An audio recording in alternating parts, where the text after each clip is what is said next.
Olá, sejam bem-vindos. Mais um dia na presença do Pai, mais um dia tendo o privilégio de poder abrir as Escrituras, ler as Escrituras, os ensinamentos do Senhor. Sejam muito bem-vindos, você que vai assistir essa live ao vivo e você que vai assistir essa live gravada. Sejam muito bem-vindos. Ontem eu não fiz a live porque está em obra aqui o meu prédio e muito barulho, e aí eu não tive como fazer. Então peço desculpas, mas hoje estamos aqui de volta. Glória a Deus, não tem barulho. Boa tarde, Júnior, tudo bem? Seja bem-vindo, querido. Deus abençoe vocês, então. Jaque, boa tarde, seja muito bem-vindo também. Vamos fazer a oração, então, para começarmos dar continuidade, à leitura do livro de Atos, capítulo 23. Vamos orar? Senhor Deus, Pai querido, Pai amado, glórias te dou, graças te dou por mais um dia único que o Senhor preparou para mim e para os meus irmãos, um dia personalizado, um dia especial para cada um de nós. Derrama, Senhor, o teu amor, derrama, Senhor, as tuas misericórdias em nossa vida. Abra, Senhor, o nosso entendimento para receber a tua palavra. Abra, Senhor, o nosso coração. É o que nós pedimos, Senhor. Entre agora com a tua unção, derrame a presença do teu Espírito nesse ambiente e em minha vida. Que seja o teu Espírito Santo, Pai, me dirigindo, me dando discernimento e sabedoria. É o que eu peço, Senhor, em nome de Jesus, e oro agradecida. Amém, amém.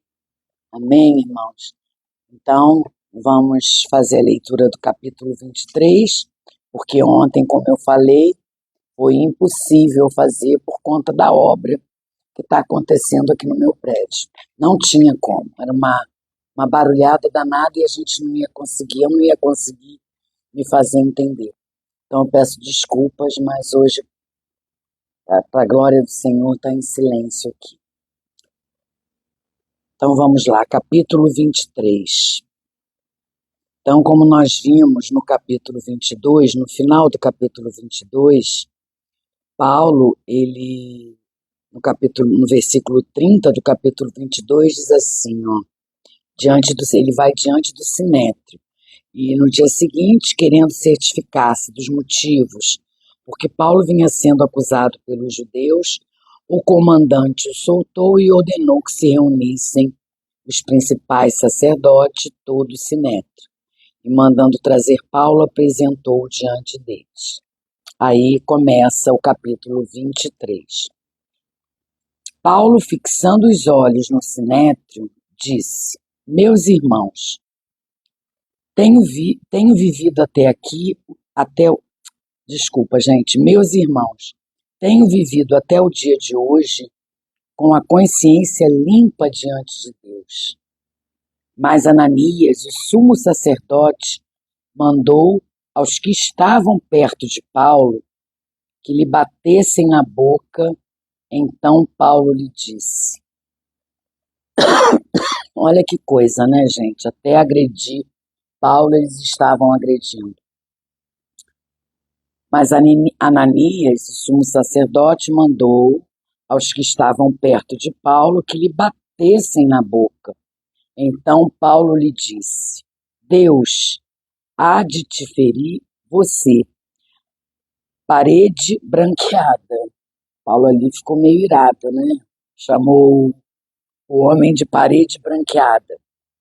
Você está aí sentado para me julgar de acordo com a lei.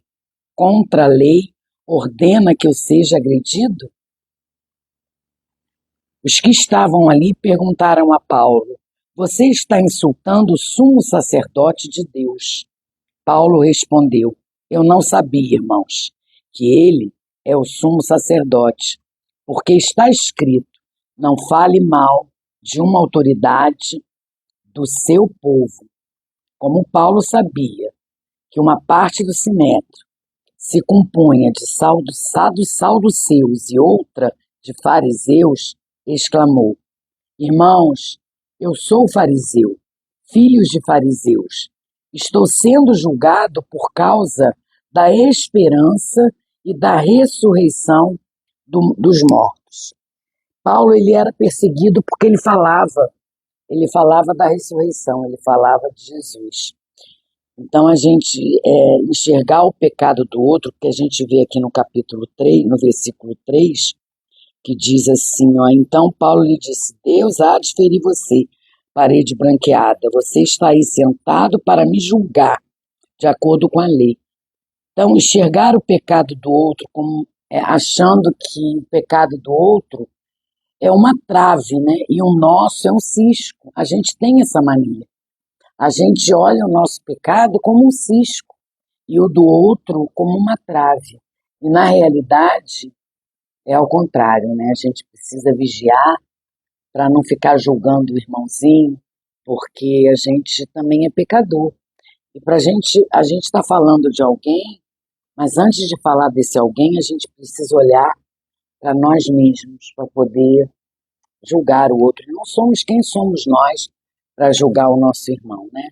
O juízo não vem de nós. E Paulo usa de submissão, pois não sabia que aquele homem era o sumo sacerdote. Então ele fala, né? Ele fala aqui, eu não sabia, irmãos, que ele é o sumo sacerdote. Então Paulo é muito sábio, mas ele é muito humilde também. Então ele, mesmo com toda a inteligência dele, com toda a cultura dele, ele usa de submissão para falar para o povo que não sabia que aquele homem era o sumo sacerdote. E aí ele fala, né, sobre como Paulo, no verso 6, ele diz assim, como Paulo sabia que uma parte do sinédrio se compunha de saduceus e outras de fariseus, exclamou, irmãos, eu sou fariseu, filho de fariseus. Estou sendo julgado por causa da esperança e da ressurreição dos mortos. E aí Paulo, ele fala sobre saduceus e fariseus. Saduceus, eles criam apenas nos 5 primeiros livros. Os saduceus, eles não criam na ressurreição. Os fariseus não. Os fariseus criam no Antigo Testamento inteiro. Eles criam na ressurreição de Jesus, eles criam em anjos, eles criam em espíritos. Então, a diferença entre fariseus e saduceus, né? Os fariseus criam no Antigo Testamento todo, os saduceus não. Os saduceus só nos 5 primeiros livros, e não criam na ressurreição.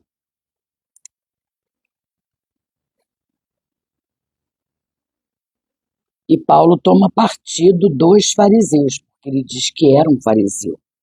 Aí, continuando aqui. Ditas estas palavras, começou uma grande discussão entre fariseus e saduceus, e o sinédrio se dividiu, pois os saduceus dizem que não há ressurreição, nem anjo, nem espírito, ao passo que os fariseus admitem todas essas coisas. Houve, pois, muita gritaria no sinédrio. Levantando-se alguns escribas, que eram do partido dos fariseus, discutiam, dizendo, não achamos neste homem mal algum, e se de fato algum espírito ou anjo falou com ele. Como a discussão ficava cada vez mais intensa, o comandante, temendo que Paulo fosse despedaçado por eles, mandou descer a guarda para que o retirassem dali e o levassem para a fortaleza. Então, eles não estavam, o que eu entendo aqui, é que eles não estavam atrás da verdade, mas estavam atrás de estarem certos. Era isso que eu entendo aqui. Eles não estavam preocupados em ter a verdade. Eles estavam preocupados em estar certos naquilo que eles estavam falando. Então, o que move ali aqueles homens é a competição. E isso a gente vê no mundo de hoje também, no nosso tempo. Eles não estavam atrás da verdade, e sim de estarem certos. Esse é o problema. Isso acontece nos tempos atuais, né? A gente vê pessoas não muito preocupadas com a verdade. A gente vê pessoas estarem preocupadas em estarem sempre certos. Verso 11. Na noite seguinte, o Senhor, pondo-se ao lado de Paulo, disse: Coragem, pois assim como você deu testemunho a meu respeito em Jerusalém, é necessário que você testemunhe também em Roma. Olha que coisa, né? Que coisa maravilhosa. O Senhor fala com Paulo, se põe ao lado de Paulo. Jesus aparece para Paulo. Que coisa tremenda, né? Quando amanheceu, os judeus se reuniram e juntaram e juraram que não haviam de comer nem beber enquanto não matassem Paulo.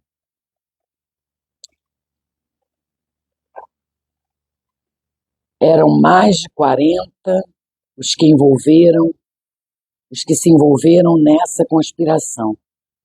Estes foram falar com os principais sacerdotes e os anciões disseram: Juramos sob pena de maldição não comer coisa alguma enquanto não matarmos Paulo. Por isso, agora juntamente com o Sinédrio, mandem um recado ao comandante para que ele o apresente a vocês, sob o pretexto de que desejam investigar mais acuradamente o caso dele. E nós, antes de que ele chegue, estaremos prontos para matá-los. Então a gente vê aqui no capítulo 14 que eles fazem um jejum, né? Eles dizem aqui, né, sobre pena de maldição, não comer coisa alguma enquanto não matarmos Paulo. Então, gente, o jejum é muito bom. O jejum é uma forma em que a gente mata a nossa carne para ter mais sensibilidade em ouvir a palavra, em ouvir Deus. Mas existem jejuns que também não são abençoados. Deus não pedia que fizesse jejuns, ele não pede que façamos jejum para o mal. E aqui esses homens, eles estavam fazendo jejum para matar Paulo. Então a gente precisa ter cuidado qual é a finalidade do jejum, qual é o propósito do jejum. A gente precisa ter foco nisso, porque o jejum com propósito para nos abençoar, para ouvir a voz de Deus é uma coisa. Agora, não existe jejum para amaldiçoar alguém. E era o que eles estavam fazendo aqui. Então, eles montam um plano para matar Paulo.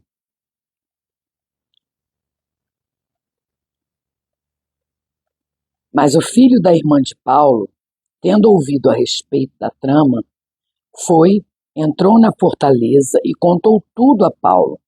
Então, este, chamando um dos centuriões, disse: Leve este rapaz ao comandante, porque tem algo a dizer. O centurião levou o rapaz ao comandante e disse: O prisioneiro Paulo me chamou e pediu que eu trouxesse à sua presença este rapaz, pois tem algo a dizer ao Senhor. O comandante pegou o rapaz pela mão e, levando-o para o lado, perguntou-lhe: O que você tem para me dizer? Ele respondeu: Os judeus decidiram pedir ao Senhor que amanhã apresente Paulo ao Sinédrio, sobre o pretexto de que desejam fazer uma investigação mais acurada a respeito dele. Não se deixe persuadir, porque mais de 40 deles armaram uma emboscada. Fizeram um pacto de sobre pena de maldição não comer nem beber, enquanto não matarem Paulo. E agora estão prontos. Desculpa, gente. E agora estão prontos, esperando que o Senhor prometa atender os pedidos deles. Então, o comandante despediu o rapaz, recomendando-lhe que não dissesse a ninguém ter-lhe trazido essa informação. Chamando 2 centuriões, ordenou: tenham de prontidão 200 soldados, 70 cavalheiros e 200 lanceiros para irem até Cesareia a partir das 9 horas da noite. Preparem também animais para fazer Paulo montar e levem-no com segurança ao governador Félix. E aí a gente vê mais uma vez, né, gente, que ninguém para aquilo que Jesus diz que vai fazer. Paulo viu Jesus, Jesus falou com Paulo na noite seguinte, né? E disse para ele: coragem, coragem, pois assim como você deu testemunho a meu respeito em Jerusalém, é necessário que você testemunhe também em Roma. E aí está se cumprindo, né? Os soldados e os homens resolvem dar segurança a Paulo para levá-los para outro lugar por conta dessas pessoas que queriam matá-lo, por conta dessa emboscada. Então a gente vê aqui que ninguém para o que Jesus diz que vai fazer. Ninguém para. Ninguém para. Homem nenhum para.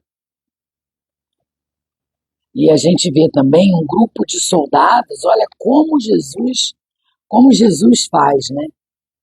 Ele providencia um grupo de soldados para proteger Paulo. Para proteger Paulo. Então, a gente vê, né, as coisas do Senhor se fazendo na vida do Paulo, se concretizando, como acontece na nossa. Quando Jesus fala com a gente e diz o que devemos fazer, devemos obedecer. Não devemos questionar, não devemos ficar na dúvida, devemos fazer.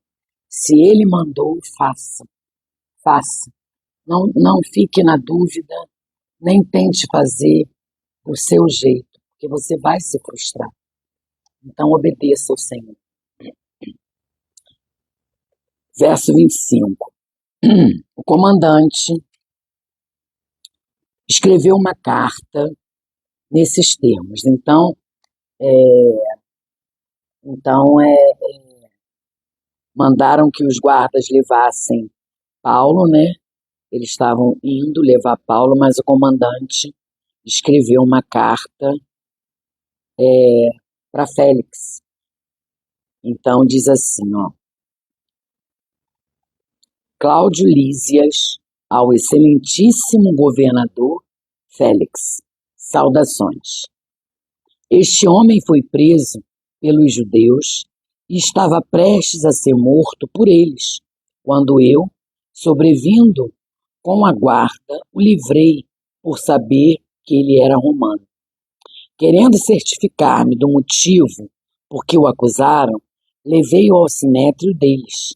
Descobri que ele era acusado de coisas referentes à lei que os rege, mas nada que justifique morte ou mesmo prisão.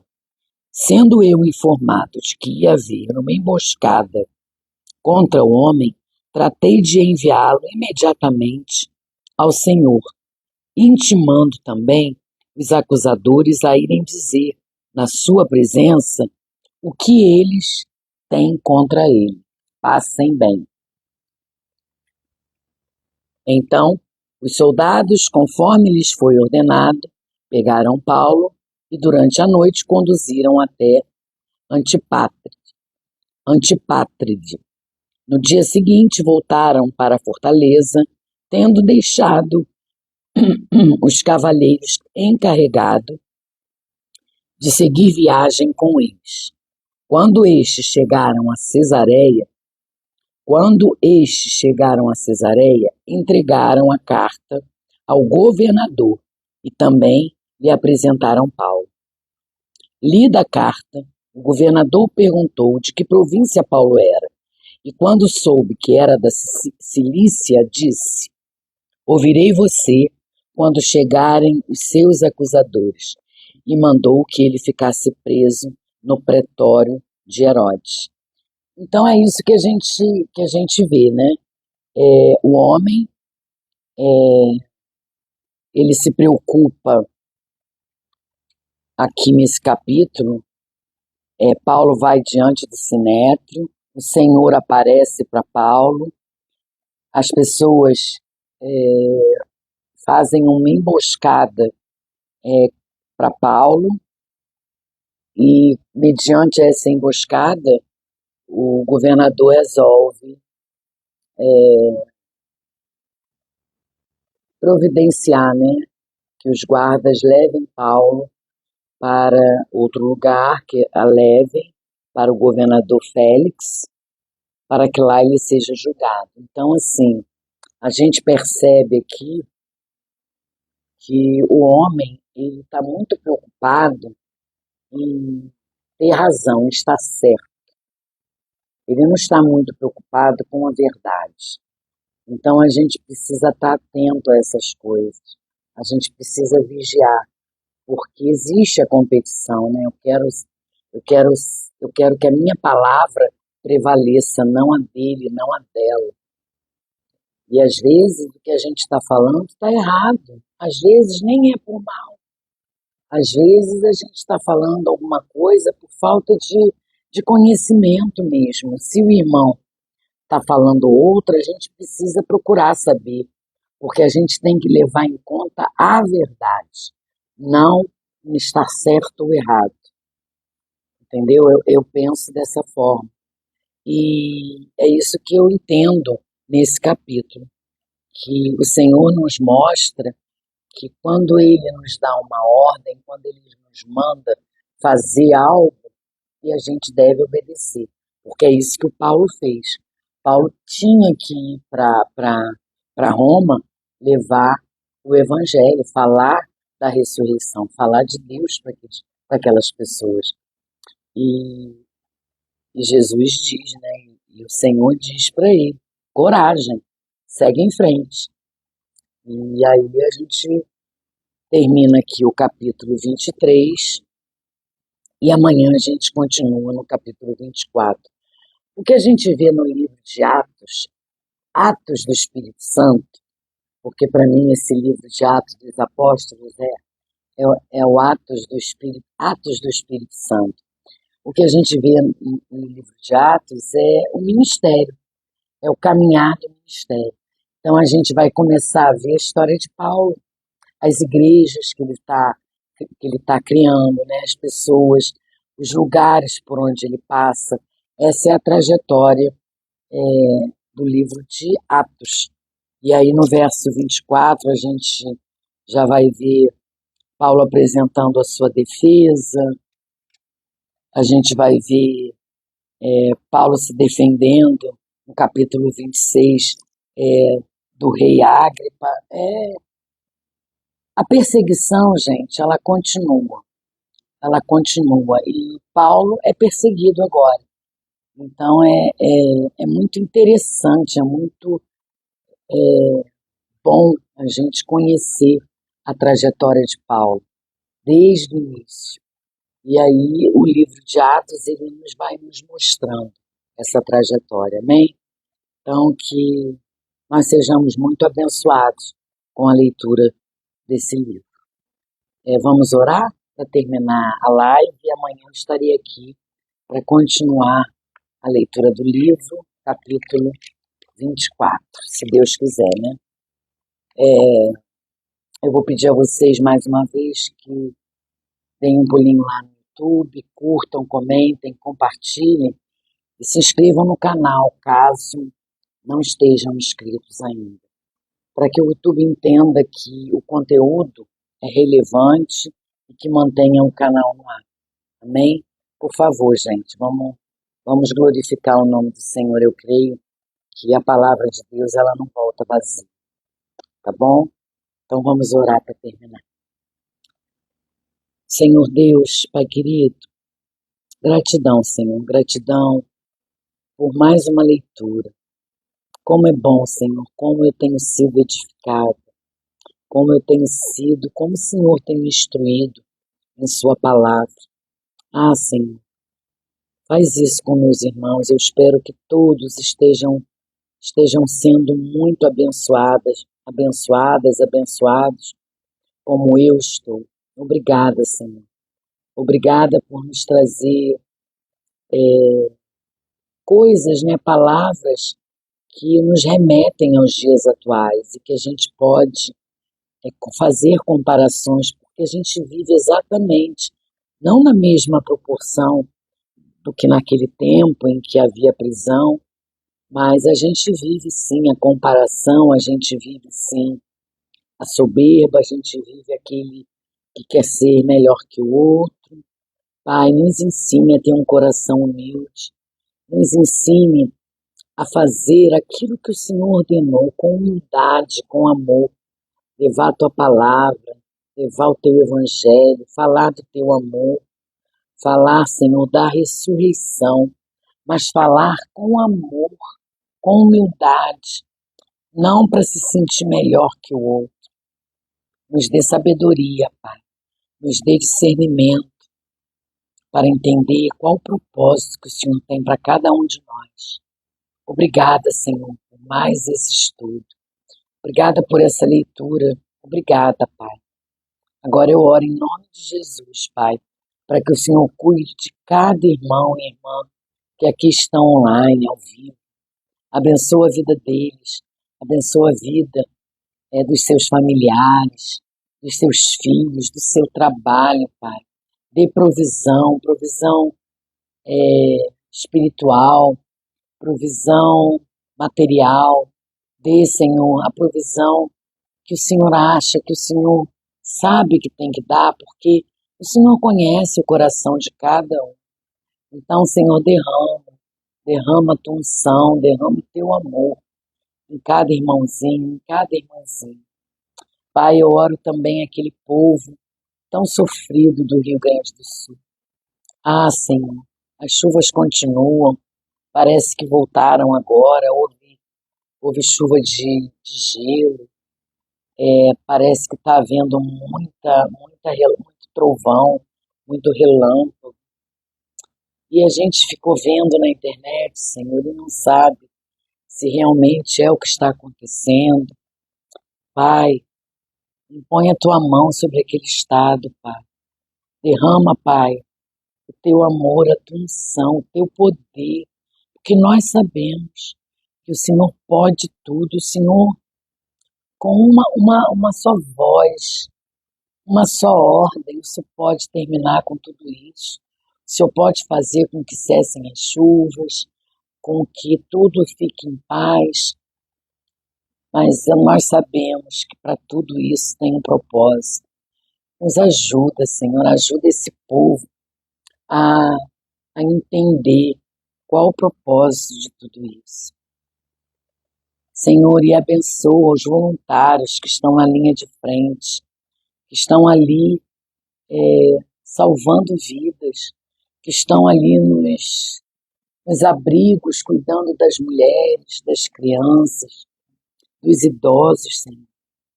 Cuida para que nada de ruim, nenhum homem ruim, use de fragilidade dessas pessoas para fazer algum mal, Senhor. Protege, Senhor, essas crianças, essas mulheres, esses idosos que são tão indefesos. Protege, Pai. E abençoa, Pai, através do seu nome, Senhor. Derrama poder nesses voluntários que estão na área de frente, salvando vidas, Pai. Coloca fogo em seus olhos, para que eles consigam enxergar as pessoas que ainda não foram vistas e clamam por socorro. Ah, Pai, Levem eles a lugares que ainda não foram. Vai direcionando com as tuas mãos, Senhor. Vá direcionando a todos com as tuas mãos. Que eles consigam encontrar mais pessoas que estão buscando, clamando por socorro. Ajude também, Senhor, aos protetores de animais, que eles resgatem mais animais, Senhor, esses serizinhos tão indefesos. Cuide deles, Senhor, abençoa a vida de cada irmão, de cada irmã que está ali cuidando desses seres tão indefesos. Eu oro, Pai amado, para que tudo isso acabe, para que esse povo tenha força, esperança, tenha, derrame um renovo, Senhor, um renovo na vida deles, para que eles recomecem uma vida na Tua presença. Pai, usa irmãos, usa pessoas, filhos Teus, para falarem do Senhor, para falarem do Teu Evangelho, que a gente alcance mais pessoas para Ti, Senhor, porque nós cremos que a Tua volta está relacionada a mais pessoas na Tua presença. Ah, Senhor, eu clamo sempre, Maranata, Senhor Jesus, Maranata, mas eu sei que o Senhor quer que nós alcancemos mais vidas para Ti. Então nos abençoa, Senhor, ajude aqueles irmãos que estão lá no sul, contribuindo com a sua ajuda, que levem também a palavra. Fora a ajuda material que tem sido grande, que essa ajuda seja espiritual também, Pai. Eu oro muito para isso, Pai amado. Eu peço agora, Pai, que o Senhor cuide do restante do nosso dia. Abençoa, Senhor, abençoa a nossa vida, abençoa a nossa saúde. Pai, eu peço em especial pela saúde do meu pé, Pai. Restaura o meu pé, restaura esse problema que está me assolando, que está me paralisando. Eu preciso cuidar do meu pé, Pai.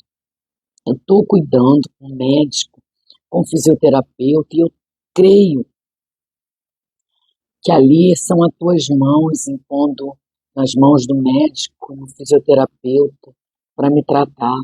Mas ajuda, Senhor, ajuda que essa dor cesse logo, para que eu possa ficar mais ativa às coisas da minha congregação, às coisas da minha igreja.